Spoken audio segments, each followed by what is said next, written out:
ಧನ್ಯವಾದಗಳು ಸರ್. ನಾಡೋಜ ಉಡೇಪಿ ಕೃಷ್ಣರವರ ಕಿರು ಪರಿಚಯವನ್ನ ಮಾಡಿಕೊಟ್ಟಂತಹ ಶ್ರೀ ಆಮೋ ತಿಪ್ಪೇಸ್ವಾಮಿರವರು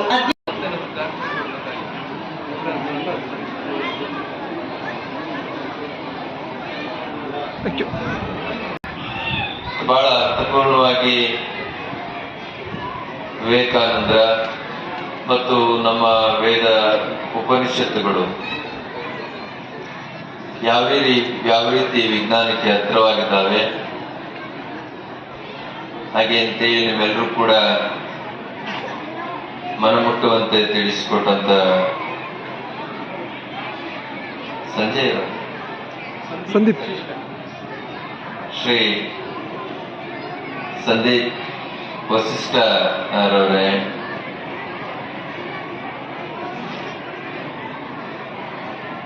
ಕೃಷ್ಣಪ್ಪನವರು ಅವರು ಹಾಗೆ ಮಾತು ಕಮ್ಮಿ, ಜಾಸ್ತಿ ಪೆನ್ನಿಗೆ ಕೆಲಸ ಕೊಡ್ತಾರೆ. ನಾನು ಕೇಳ್ತಾ ಇದ್ದೆ, ಎಲ್ರಿ ಖಾಸಗಿ ಶಾಲೆ ಅವರು ಕಡಿಮೆ ಬಂದಿದ್ದಾರೆ, ನಾಳೆ ಅವ್ರು ನೋಟಿಸ್ ಕೊಡ್ತೀನಿ ಅಂತ ಹೇಳ್ತಾರೆ. ಹಂಗೆ ಪೆನ್ನಿಗೆ ಜಾಸ್ತಿ ಕೆಲಸ ಕೊಡ್ತಾರೆ. ಬಹಳ ಉತ್ಸಾಹದಿಂದ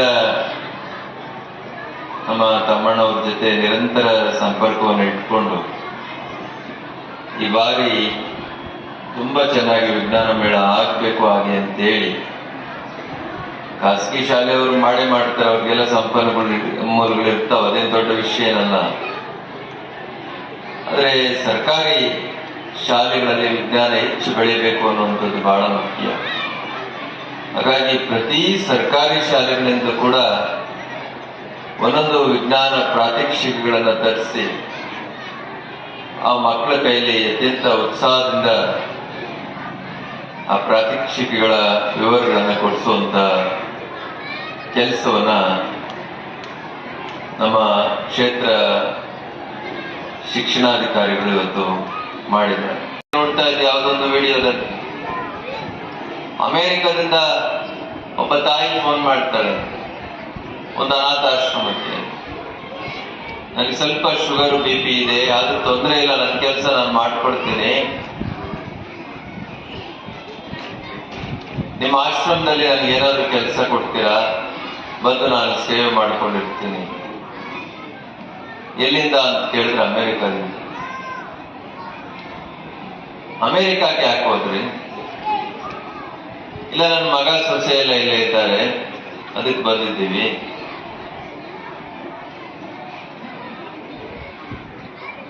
ಇಲ್ಲಿ ಏನು ಆಸ್ತಿ ಗೀಸ್ತಿ ಇಲ್ವಾ? ಇದು ಒಬ್ಬನೇ ಮಗ, ಯಾವ ಆಸ್ತಿ ಇಟ್ಕೊಂಡು ಏನ್ ಮಾಡೋಣ ಹಾಗೆ ಅಂತೇಳಿ ಒಂದು 7-8 ಕೋಟಿ ಅದನ್ನೆಲ್ಲ ಮಾರಿ ನಾನು ಕೂಡ ಅವ್ರ ಜೊತೆ ಬಂದು ಸೇರ್ಕೊಂಡ್ಬಿಟ್ಟೆ. ಮತ್ತೆ ಈಗ ಯಾಕೆ ವಾಪಸ್ ಬರಬೇಕು ಹಾಗೆ ಅಂತ ಅನ್ನಿಸ್ತಾ ಇದೆ. ಇಲ್ಲ, ಅವ್ರವ್ರ ಒತ್ತಡದಲ್ಲಿ ಅವರು ಇರ್ತಾರೆ, ಅವ್ರಿಗೆ ನಾನು ನೋವು ಕೊಡೋದು ಬೇಡ ಹಾಗೆ ಅಂತ ಹೇಳಿ ಅನಾಥಾಶ್ರಮಕ್ಕೆ ಬರೋಣ ಅಂತಿದ್ದೀನಿ. ಏನಾದ್ರೂ ಸೇವಿಂಗ್ಸ್ ಇಟ್ಟಿದ್ದೀರಾ? ಯಾವ ಸೇವಿಂಗ್ಸ್ ಇಲ್ಲ, ಇದ್ದಿದ್ದೆಲ್ಲ ಮಾರಿ ನನ್ನ ಮಗನಿಗೆ ಕೊಟ್ಬಿಟ್ಟಿದ್ದೇನೆ. ತಾಯಿ ಹೇಳಲಿಕ್ಕೆ ಆಗ್ತಾ ಇಲ್ಲ, ಮಗ ಉಪೇಕ್ಷೆ ಮಾಡಿದ್ದಾನೆ, ಸೊಸೆ ಉಪೇಕ್ಷೆ ಮಾಡ್ತಾಳೆ, ನಮ್ಮನ್ನ ಇಲ್ಲಿ ಮೇಡ್ ಸರ್ವೆಂಟ್ ಆಗಿ ಇಟ್ಕೊಂಡಿದ್ದಾರೆ, ಅವ್ರ ಮಕ್ಕಳು ಸೇವೆ ಮಾಡ್ಲಿಕ್ಕೆ, ಇವ್ರಿಗೆ ಅಡಿಗೆ ಮಾಡ್ಲಿಕ್ಕೆ, ಅವರ ಮನೆ ಕೆಲಸ ಸತ್ವಸ್ಯ ಅಂತ ಒಳಗಿರುವ ಸತ್ವ ಇದೆಯಲ್ಲ, ಅದು ಅದಕ್ಕೆ ಕಾಡಿನ ರಾಜ ಮಾಡ್ತಂತೆ. ಆ ನಿರ್ಭೀತಿ, ನಿರ್ಭಯತೆ, ನಾವು ಸ್ವಲ್ಪಕ್ಕೂ ಹೆದರ್ಕೊಳ್ಬಾರ್ದು. ಅಯ್ಯೋ ನನ್ನ ಕೈಲಿ ಇದಾಗಲ್ಲ ಅಂತ ಹೇಳ್ಬಾರ್ದು ಅಂತ. ನಮ್ಮೆಲ್ಲರೊಳಗೂ ಒಂದೇ ಶಕ್ತಿ ಇದೆ ಮಕ್ಕಳೇ, ಎಲ್ಲರೊಳಗೂ ಅದೇ ಶಕ್ತಿ ಇದೆ. ನೀವಿದೊಂದು ಈ ಜಾತ್ರೆಗೆಲ್ಲ ಹೋದಾಗ ಈ ಬಲೂನ್ ನೋಡಿದೀರಾ? ಹಿಂಗ್ ಬಿಟ್ಬಿಟ್ರೆ ಮೇಲೆ ಹಾರ್ಕೊಂಡು ಹೋಗುತ್ತಲ್ಲ, ನೋಡಿದೀರಾ? ಎಷ್ಟು ಜನ ನೋಡಿದೀರಾ? ಕೈ ಎತ್ತಿ. ಎಲ್ಲರೂ ನೋಡಿದೀರಾ? ಅಂದ್ರೆ ನನ್ಗೆ ಸುಲಭ ಆಗತ್ತೆ ಹೇಳಕ್ಕೆ. Very good. ಈ ಹಿಂಗ್ ಬಿಟ್ಟಿದ ತಕ್ಷಣ ಮೇಲೆ ಹೋಗುತ್ತಲ್ಲ ಬಲೂನು, ಅದು ಯಾಕೆ ಹೋಗುತ್ತೆ ಅಂತ ನಿಮ್ಗೆ ಯಾರಿಗಾದ್ರೂ ಗೊತ್ತಾ? ಯಾಕೆ? ಗಾಳಿಗಲ್ಲ, ಎಲ್ಲ ಬಲೂನು ಮೇಲೆ ಹೋಗಲ್ಲ, ಕೆಲವು ಬಲೂನ್ಗಳು ಮಾತ್ರ ಸ್ಪೆಷಲಿ ಮೇಲೆ ಹೋಗುತ್ತೆ. ಈಗ ನಿಮ್ ತರ ಒಬ್ಬ ಹುಡುಗ ಹೋಗ್ಬಿಟ್ಟು ಆ ಬಲೂನ್ ಮಾರೋನ್ ಹತ್ರ ಕೇಳಿದ್ದಂತೆ, ಅಣ್ಣ ನಿನ್ನ ಹತ್ರ ಒಂದು 10 ಬಲೂನ್ ಇದೆಯಲ್ಲ, ಆ 10 ಬಲೂನ್ ಅಲ್ಲಿ ಆ ಕಪ್ಪಗಿದೆಯಲ್ಲ ಆ ಬಲೂನ್ ಮೇಲೆ ಹೋಗುತ್ತಾ? ಹಾ, ಮೇಲೆ ಹೋಗುತ್ತೆ ಮಗು. ಆ ಬೆಳ್ಳಗಿದೆಯಲ್ಲ ಆ ಬಲೂನು, ಅದು ಹೋಗುತ್ತೆ ಮಗು. ಉದ್ದಕ್ಕಿದೆಯಲ್ಲ ಆ ಬಲೂನು, ಅದು ಹೋಗುತ್ತೆ. ಗಿಡ್ಡಗಿದೆಯಲ್ಲ ಆ ಬಲೂನು, ಅದು ಹೋಗುತ್ತೆ. ದಪ್ಪಗಿದೆಯಲ್ಲ ಆ ಬಲೂನು ಅದು ಹೋಗುತ್ತೆ, ಎಲ್ಲ ಬಲೂನು ಹೋಗುತ್ತೆ. ಅದು ಹೇಗೆ ಅಂತ ಮಗು ಕೇಳ್ತಂತೆ. ಅದಕ್ಕೆ ಆ ಬಲೂನ್ ಮಾರೋನು ಉತ್ತರ ಕೊಟ್ಟಂತೆ, ಮಗು, ಈ ಎಲ್ಲ ಬಲೂನ್ಗಳು ಮೇಲಕ್ಕೆ ಹೋಗೋದು ಅದು ದಪ್ಪಗಿದೆಯೋ, ಸಣ್ಣಗಿದೆಯೋ, ಕಪ್ಪಗಿದೆಯೋ, ಬೆಳ್ಳಗಿದೆಯೋ ಅಲ್ವಾ, ಆ ನಿರ್ಧಾರದ ಮೇಲಲ್ಲ. ಆ ಬಲೂನ್ ಒಳಗಡೆ ನಾವು ಹೀಲಿಯಂ ಗ್ಯಾಸ್ ಅಂತ ಒಂದು ತುಂಬ್ತೀವಿ. ಆ ಹೀಲಿಯಂ ಗ್ಯಾಸ್, ಅದನ್ನ ನೋಬೆಲ್ ಗ್ಯಾಸ್ ಅಂತ ಕರೀತಾರೆ, ನೀವು ಮುಂದೆ ಓದ್ತಿರೋ ವಿಜ್ಞಾನದಲ್ಲಿ.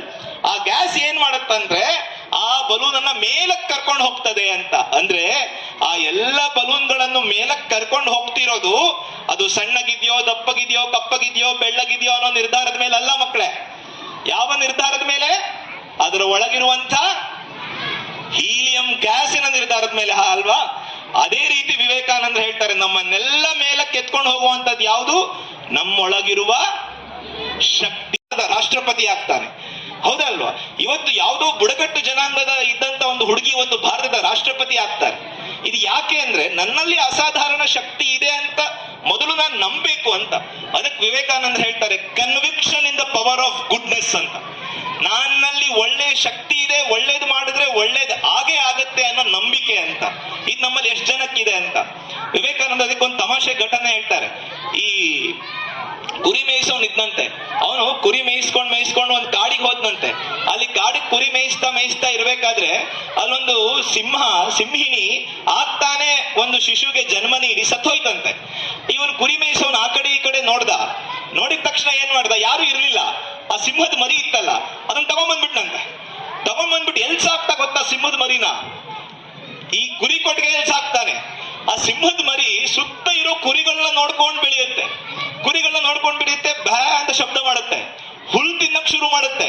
ಸುತ್ತ ಯಾಕೆ? ಕುರಿಗಳೇ ಇದ್ದಾರೆ ಅಂತ. ಮತ್ತೆ ಅದೊಂದು ಸ್ವಲ್ಪ ಒಂದು 10 ವರ್ಷ ಆದ್ಮೇಲೆ ಮತ್ತೆ ಅದೇ ಕಾಡ್ನತ್ತ ಇವನು ಹೋದಾಗ ಇನ್ನೊಂದು ಸಿಂಹ ನೋಡುತ್ತಂತೆ, ಅಲ್ಲೆಲ್ಲೇ ಇವ್ ನಮ್ ಜಾತಿ ಅವನಿದಾನಲ್ಲ, ಇಲ್ಲಿ ಏನ್ ಮಾಡ್ತಿದ್ದಾನೆ ಇಲ್ಲಿ ಅಂತ. ಆಮೇಲೆ ಆಕ್ರಮಣ ಮಾಡಿದ ಹಾಗೆ ಮಾಡಿ ಆ ಸಿಂಹದ ಮರಿಯನ್ನ ಆ ಸಿಂಹ ಎತ್ಕೊಂಡ್ ಬಂದ್ಬಿಡ್ತಂತೆ. ಅವಾಗ ಆ ಸಿಂಹ ಹೇಳ್ತಿತ್ತಂತೆ, ನನಗ್ ಬಿಟ್ಬಿಡು, ತಿನ್ಬೇಡ ಅಂತ ಹೇಳ್ತೇನೆ. ಅದಕ್ಕೆ ಆ ಸಿಂಹ ಹೇಳ್ತಂತೆ, ಅಲ್ಲಪ್ಪ, ನಾನು ನಿನ್ನ ತಿನ್ನಕ್ಕೆ ನೀನು ಕುರಿ ಅಲ್ಲ ಕಣೋ, ನೀ ಸಿಂಹ ಇದೆಯಾ ಅಂದ್ರೆ, ನಾನು ಸಿಂಹ ಅಲ್ಲ ಕುರಿ, ನಂಗ್ ಬಿಟ್ಬಿಡು ಅಂತ. ಇಲ್ಲಪ್ಪ, ನೀ ಸಿಂಹ ಇದೆಯಾ ಅಂದ್ರೆ, ಇಲ್ಲ ನಾನು ಕುರಿ ಅಂತಾನೆ ಹೇಳ್ತಾ ಇತ್ತಂತೆ. ಆಮೇಲೆ ಒಂದ್ ದೊಡ್ಡ ಸರೋವರಕ್ಕೆ ಹೋಗಿ ಅದರ ಮುಖ ತೋರಿಸಿದ ತಕ್ಷಣ ಅದಕ್ಕೆ ಒಮ್ಮೆಲೆ ಆತ್ಮವಿಶ್ವಾಸ ಬಂದಂತೆ, ಅಯ್ಯೋ ಹೌದಲ್ವಾ, ನಾನು